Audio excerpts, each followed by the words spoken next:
अस्सलाम वालेकुम व्यूअर्स, आप सब कैसे हैं? उम्मीद करती हूँ इंशाल्लाह आप सब ठीक होंगे। आज मैं बना रही हूँ बनाना कस्टर्ड, जो कि बहुत इजी मेथड से और बहुत झटपट बन जाएगा। उसके लिए रेसिपी स्टार्ट करने से पहले आपसे एक छोटी सी रिक्वेस्ट है कि अगर अभी तक आपने मेरा चैनल सब्सक्राइब नहीं किया तो प्लीज कर लें और बेल आइकन का बटन जरूर प्रेस करें। इससे कि अगर मेरी आने वाली नई वीडियो की नोटिफिकेशन इंशाल्लाह आपको मिलती रहेगी। रेसिपी स्टार्ट करते हैं। ये मैंने एक छोटा सा पैन ले लिया। इसके अंदर मैं 2 कप मिल्क डालूंगी।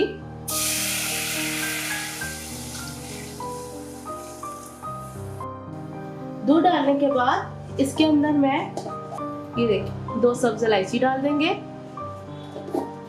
और इसको एक अच्छा सा बॉईल दिलाएंगे।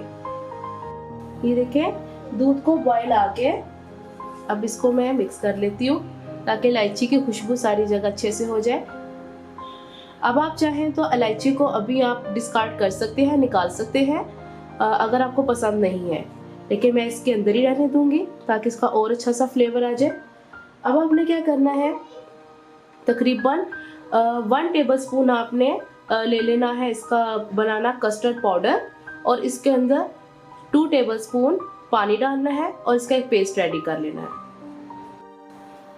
ये देखिए आज इस दूध को बॉयल आ रहा है।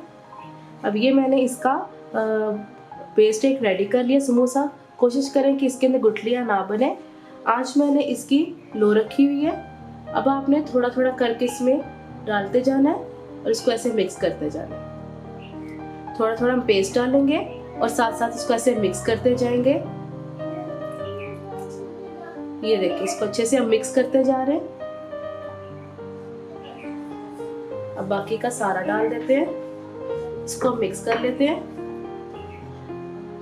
दूध के अंदर बनाना पाउडर का जो हमने मिक्सचर बनाया है, इसका पेस्ट रेडी किया है, तो उसको डालने के बाद अब तकरीबन मैं 10 मिनट के लिए इसको लो आंच पे पका लेती हूँ।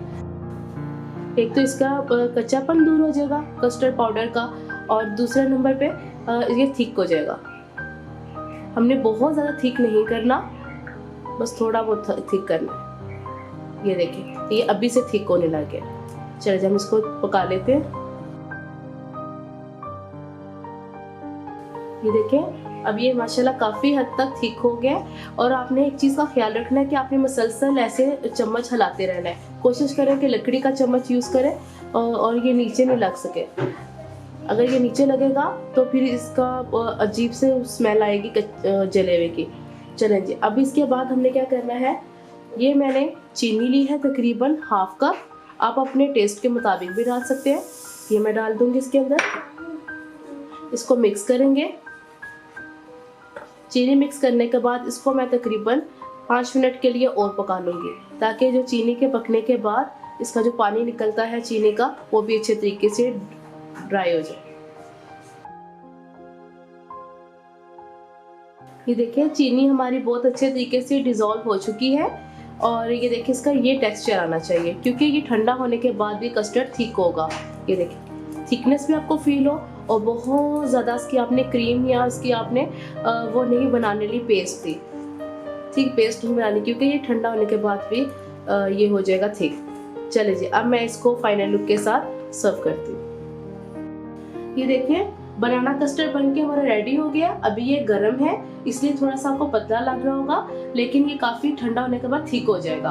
आप चाहे इसको ज़्यादा थिक करना चाहते हैं तो ज़्यादा देर पका लें और इसमें आप क्रीम भी डाल सकते हैं, फ्रूट्स भी डाल सकते हैं और इसमें केक भी डाल सकते हैं। लेकिन मैंने बिल्कुल ईजी तरीके से मैंने आपको बताया है। आप फिर मुझे बताना आपको ये रेसिपी कैसी लगी है। अगर अच्छी लगी है तो अपने फैमिली फ्रेंड से ज़रूर शेयर करें और बेल आइकन का बटन ज़रूर प्रेस करें।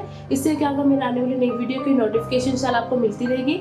नई रेसिपी के साथ मैं आपके सामने हाजिर होंगी। अल्लाह हाफिज़।